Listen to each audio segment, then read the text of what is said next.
to license it.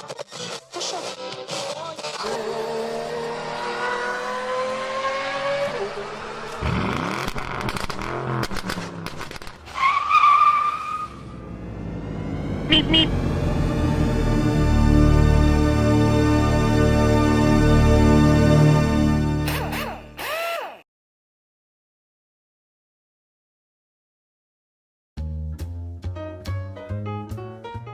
Hi everybody, and a warm welcome back to Maple Leaf Matchbox Makeovers. I'm Andrew, and on the bench today is a Hot Wheels 1975 Corvette Stingray.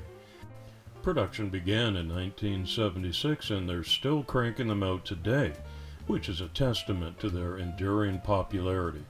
Mine is from the 2009 Sharkbite Racers 5-pack in metallic flake silver with ghost flames and a translucent blue windshield.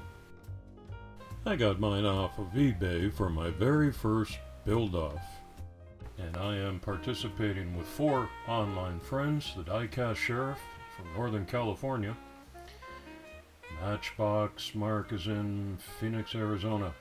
In New York City via Jamaica is Irie Fixed Diecast, and representing Canada from Vancouver Island, Mid-Island Custom Diecast. Let's be honest, I don't even deserve to be in the same room with these guys, but as Ringo Starr once said, I'm just happy to be here. So, I don't know if there are winners and losers in these build-offs. I hope not. We're just doing this to have a real fun time, and I put a link in the description for each one of these 4 excellent diecast restoration sites. I hope you'll check them out.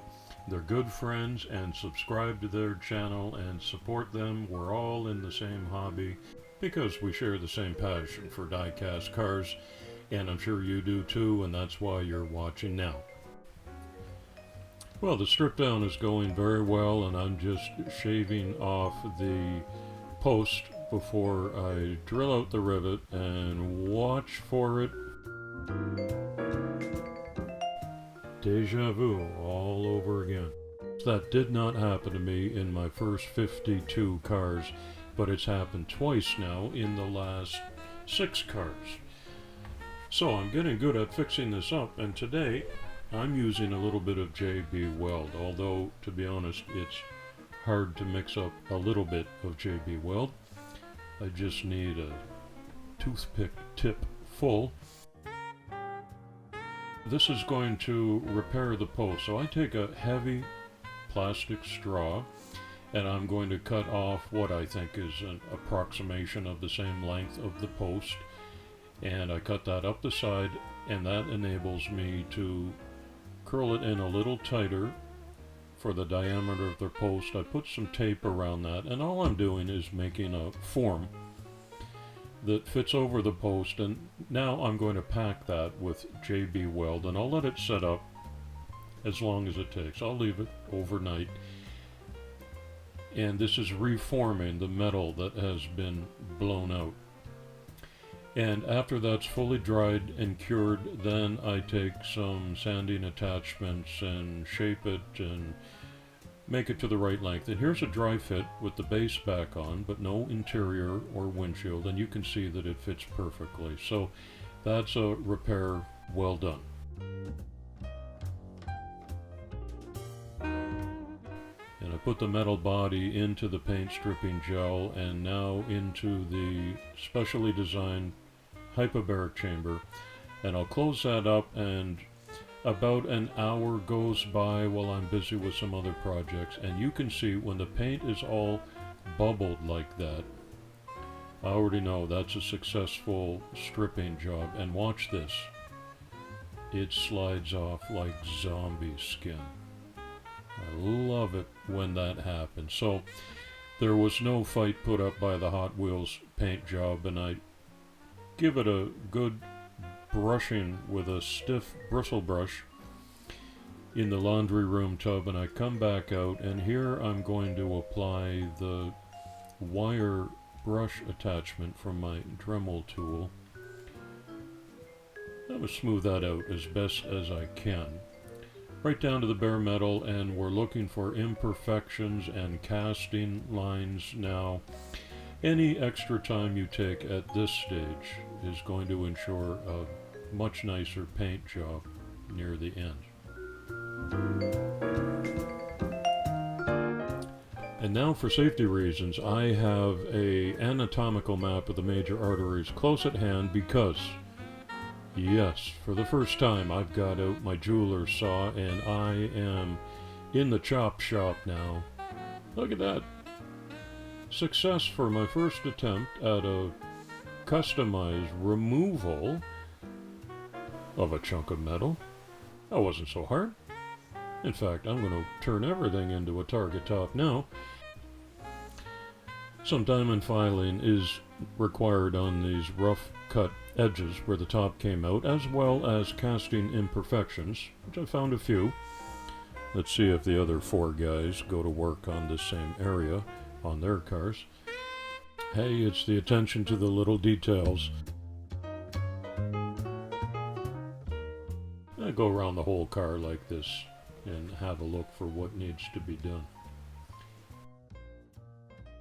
The Corvette has been known colloquially as the Vette, and it's a sports car manufactured by Chevrolet through 7 generations or itinerations now. The first model was a convertible and was introduced at the GM Motorama in 1953 as a concept show car. Myron Scott is the man who's credited for naming the car after the type of small and maneuverable warship that was called a Corvette. It was originally built in Flint, Michigan and St. Louis, Missouri, but now the Corvette is manufactured in Bowling Green, Kentucky, and did you know it's the official sports car of the Commonwealth of Kentucky? I, for one, did not know that. The 3rd generation Corvette Stingray was patterned after the 1965 Mako Shark II concept car designed by Larry Shinoda, and was introduced for the 1968 model year, and that was in production until 1982. The C3 Corvette, which stands for 3rd generation, featured the first use of T-top removable roof panels, so mine is actually anatomically correct. Here I'm applying a little bit of black wash to the underside of the base. I have come to the decision that a perfectly painted chrome or aluminum base just doesn't look realistic, and this gives it a little bit more of a weathered look and brings out the highlights in the lines, and it's an easy process, so I think I might do this regularly. Mod number 2 on the C3 are custom exhaust tips cut from ferrules. These little pieces in my tweezer. These are used in electrical work to join wires, similar to the little plastic piece at the end of your shoelace. And here with a burr tool, I'm cutting 2 small divots in the back and cutting these to length so that they'll just extend slightly. The C3 Corvette actually had dual exhaust pipes, which were routed to a single converter and then split again, leading to dual mufflers and tailpipes. So these are also correct to the original C3 design. Because the top of the car has been cut away, I have to do the same thing now to the one-piece plastic interior, and the Dremel cutting tool almost melts right through that instantly. But it does not leave a perfectly clean edge. And so I'm going to just take some emery boards, actually fingernail files, and give this a very light touch so that none of those plastic burrs show through now that it's an open top.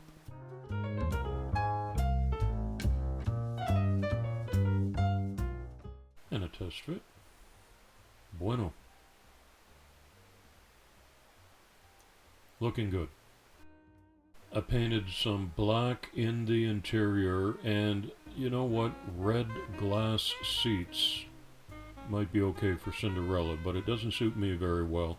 And so I'm keeping them red, but I'm going to put some Tester's paint on that just to take the glass shine away.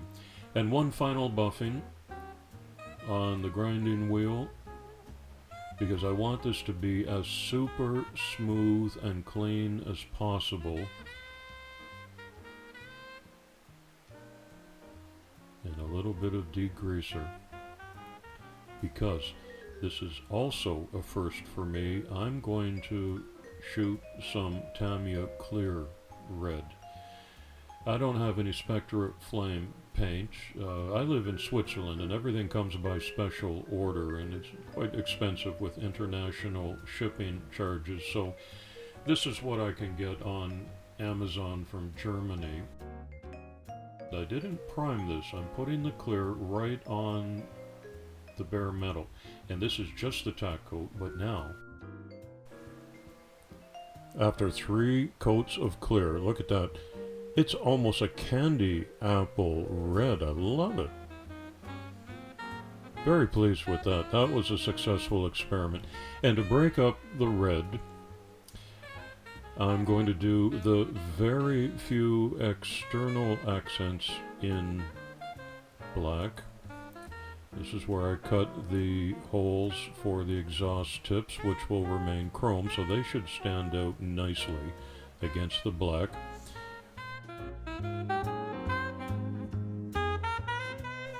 And then I'm going to flip it around and do the same application on the 3 sections of the front grille, just so it matches. I think it looks great.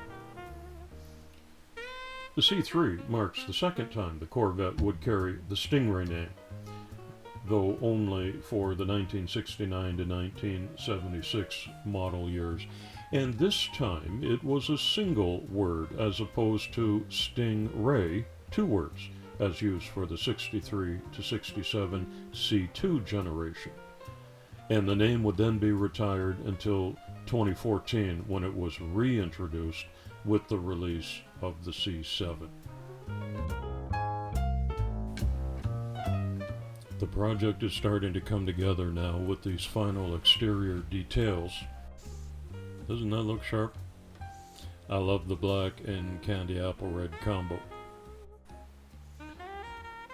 This is the very miniature, surgically precise insertion of the custom exhaust tips.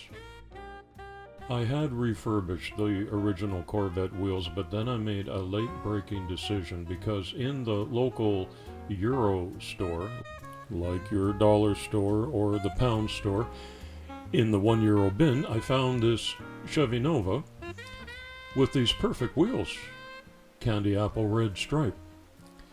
So for a $1 purchase, I thought that was a better deal than ordering $6 wheels online. So I glued them in, and this is the final assembly, which is just a 1, 2, 3 steps, quite straightforward. Already done dry fits on the interior glass and the base on that repaired, blown out post. So there are no surprises. I know everything fits well here, and 2 M2 256 screws hold this back together. A few twists of the screwdriver are all that's needed to call this one finished. Let's have a closer look. Isn't that a nice paint job? Absolutely glistening under my desk lamp.